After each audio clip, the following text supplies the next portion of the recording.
So yeah, they're a bit more professional with it. So I was just like, okay, Yeah. Now, let are me you? just, But you're in a legal,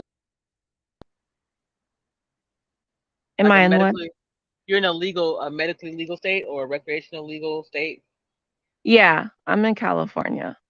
Okay. Because I well, I was in corporate, and but right around the time that a lot of corporations started to make the change and not test for cannabis or THC specifically because it was going.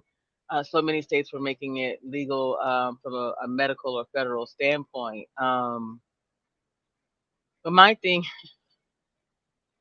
I realized you said that you really understand, your body and how it works for you.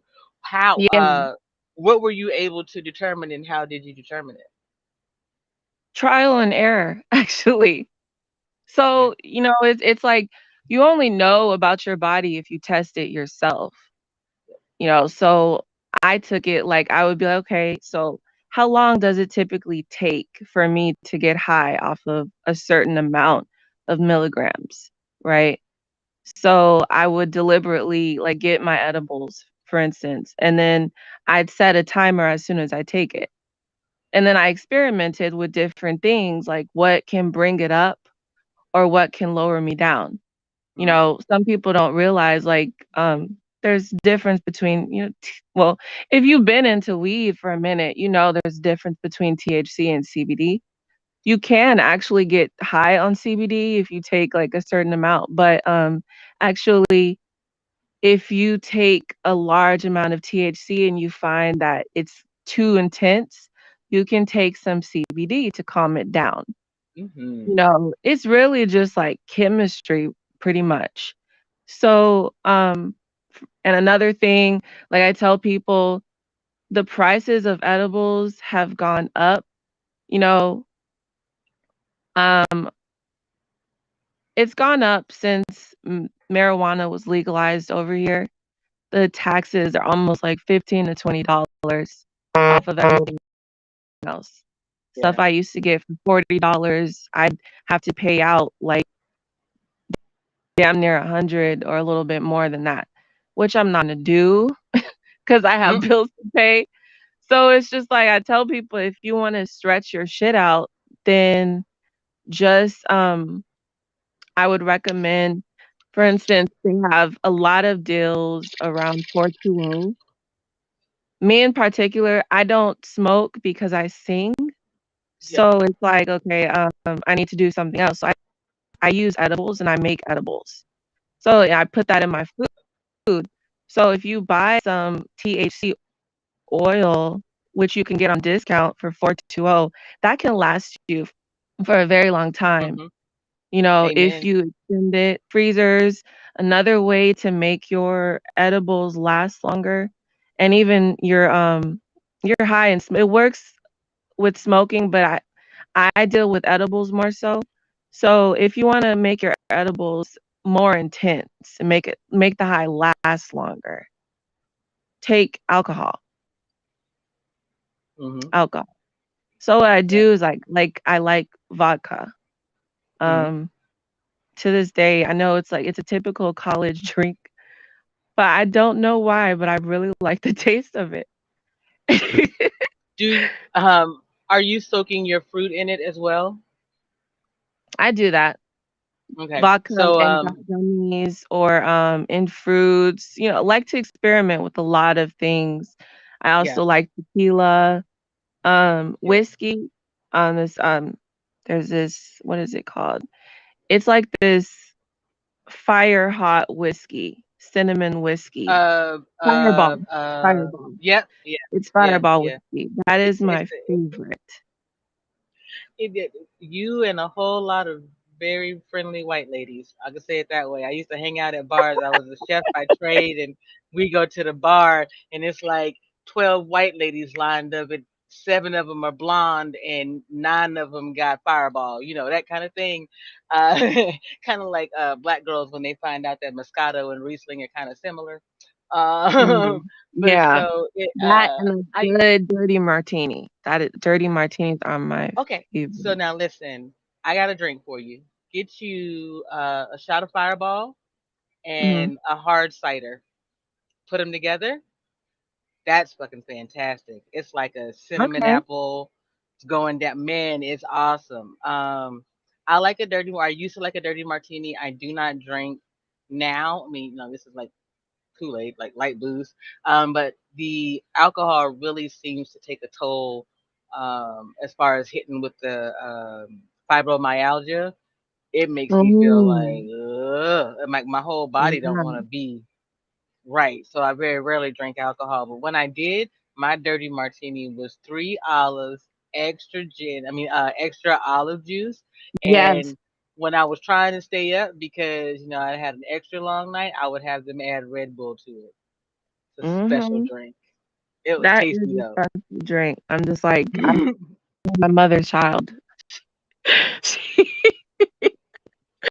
she people are always like, "How long have you been drinking?" I'm just like, since I was probably like 12, to be honest.